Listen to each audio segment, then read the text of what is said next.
Merhaba sevgili anne ve babalar. Bebek gelişimi video serimize hoş geldiniz. Ne mutlu size, ne mutlu sizin yavrunuza. Gebelikte doğumdu demeden an be an bebeğinizin gelişimiyle alakalı bilgi sahibi olmaya çalıştınız. Bilinçli anne ya da baba olma yolunda ilerlediniz. O yüzden ne mutlu diyorum yavrunuza. İyi ki sizin gibi bir anne babası var. Bu hafta ikinci hafta. 2 haftalık bebek gelişimi videosuna hoş geldiniz öncelikle. Bakalım bu hafta bebeğinizde ve sizde ne gibi değişiklikler olabilir? Ne gibi durumlarla karşılaşabilirsiniz? Birazdan hepsini öğreneceksiniz. Eğitim videosuna geçmeden önce beğenmeyi ve abone olmayı unutmayın lütfen. Şimdiden teşekkür ediyorum. Vakit kaybetmeden videoya geçelim.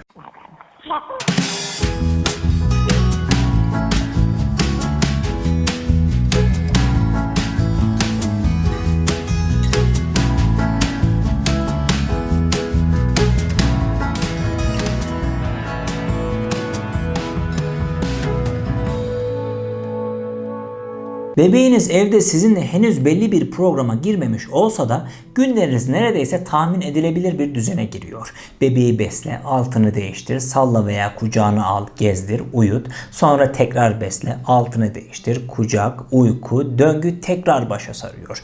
Ama bu sonsuz döngünün içinde uykusuz geceler arasında bir yerde size yorgunluğunu unutturan birkaç şey var. Bebeğinizin o cennetten gelen kokusu, o tatlılığı, sevimliliği ve size olan bakışı, bunlar sizi dünyanın en mesut insanı yapıyor olmalı. Her gülün bir dikeni var. Gülü sevmeyi herkes sever. Öyle değil mi? Siz gülü dikeniyle seviyorsunuz. Anne sütüyle beslenen bebekler bu yaşta istedikleri kadar beslenmeliler. Ancak genel bir kural yaklaşık 400 ila 900 gram anne sütüdür. Bebeğin ne kadar içtiğini söylemek zor olduğundan günde 8 ila 10 ıslak bez ve 5 kirli bez olması beklenir. Bebeğiniz bugünlerde yemek yemek, uyumak ve kaka yapmak dışında pek bir şey yapıyormuş gibi görünmeyebilir. Ama aslında bebeğiniz beynini bolca kullanıyor. Çevresinde olup bitenleri dikkatle izliyor ve bu sessiz uyarı modu olarak adlandırılıyor.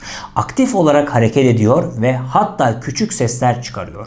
Bu durum ise etkin uyarı modu olarak adlandırılır. Bebek bu iki durum arasına gidip geliyor. Aynı zamanda ağlıyor, uyuyor, uyanıyor, uykulu bir aşamada zaman geçiriyor.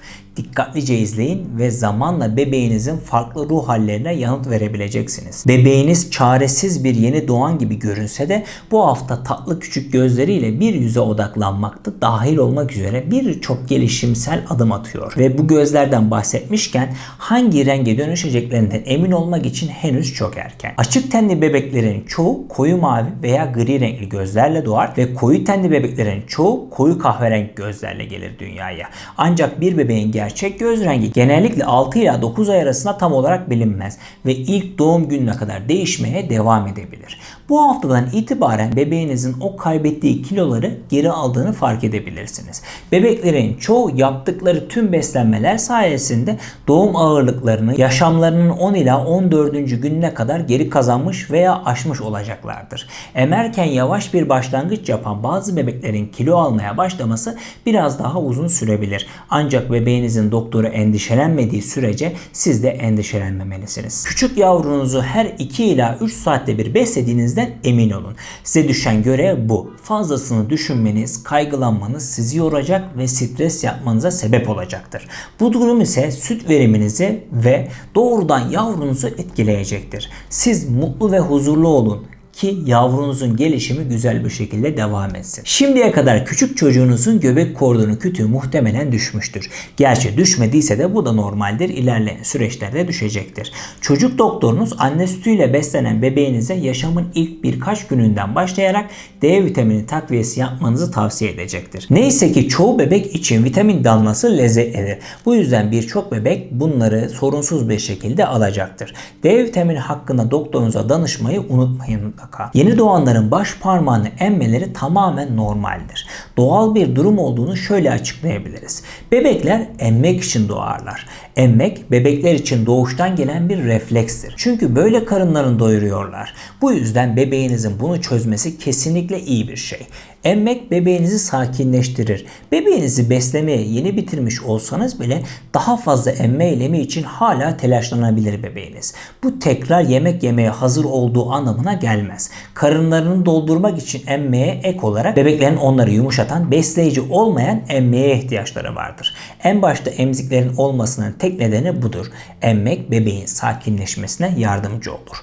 Baş parmak her zaman bebeğinizin elinin altındadır. Tabii ki ilk birkaç sefer muhtemelen sadece kazara yapılan tat testleriydi. Ancak bebeğiniz baş parmağının ne kadar rahatlatıcı olduğunu anladığında kısa sürede kasıtlı olarak ağzına nasıl sokacağını da öğrendi.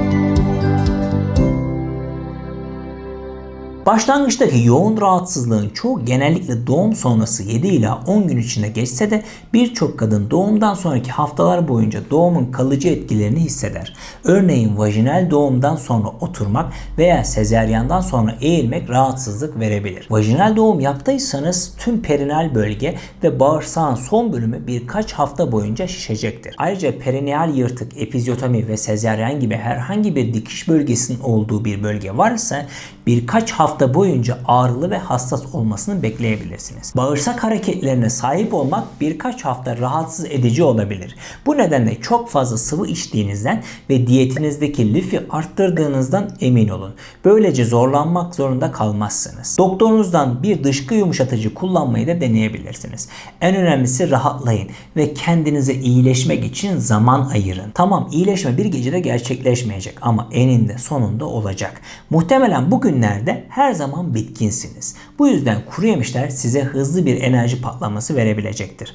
Allah'ın bu küçük kabuklara doldurduğu protein, lif ve sağlıklı yağlar onları harika bir yorgunluk savaşçıları yapar. Yine de biraz yüksek kalorili olduğu için günde bir avuçtan fazla yememeye sadık kalmalısınız. Doğum sonrası kabızlığınız devam edebilir. O yüzden şimdi bahsedeceğim maddeleri not alın veya aklınızın bir köşesine kazıyın. Öncelikle yüksek lifli tahıllar tüketmelisiniz. Tam tahıllı gevrekler, ekmekler, esmer pirinç, kepek, yulaf kepeği veya keten tohumu ile yapılan her şeyi tercih edebilirsiniz. Kuru üzüm, kuru incir, kuru kayısı ve kuru erik ile hayatınızı birleştirin.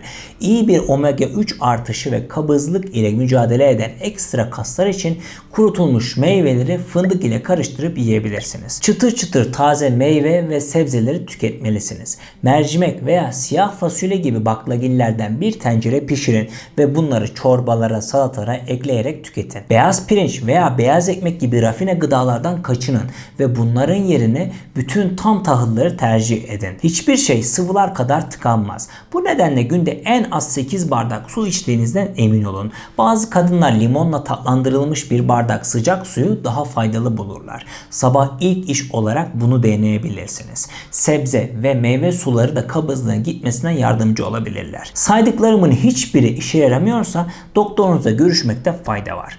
Emziriyorsanız ve süt azlığı problemi yaşıyorsanız birkaç sorun var demektir. Bunlardan bazılarını şu şekilde sıralayabiliriz. Menüye mama eklediyseniz bebeğiniz göğüslerinizden daha az süt alacak ve bu da göğüslerinizin daha az süt üretmesine neden olacaktır. Yeni anne için öğünler arasındaki zamanı uzatmak daha kolay olabilir. Ancak göğüslerinizin yeterli miktarda süt üretecek kadar sık uyarılmayacağı anlamına gelebilir ve süt üretimi azalabilir. Emzirme seanslarını her göğüste 5 dakika gibi kısa keserseniz bebeğiniz daha yağlı ve en besleyici arka sütü alamayacak ve aynı zamanda göğüsleriniz yeterince boşalmayacaktır. Yeterli boşaltma olmazsa göğüsleriniz daha fazlasını üretmeye teşvik edilemeyecektir. İkinci haftayı da geride bıraktık. Videoyu beğenmeyi, yorum yapmayı ve hemen şuradan abone olmayı unutmayın lütfen. İlginiz için teşekkür ediyorum. Bir sonraki görüşmemize dek sevgiyle kalın.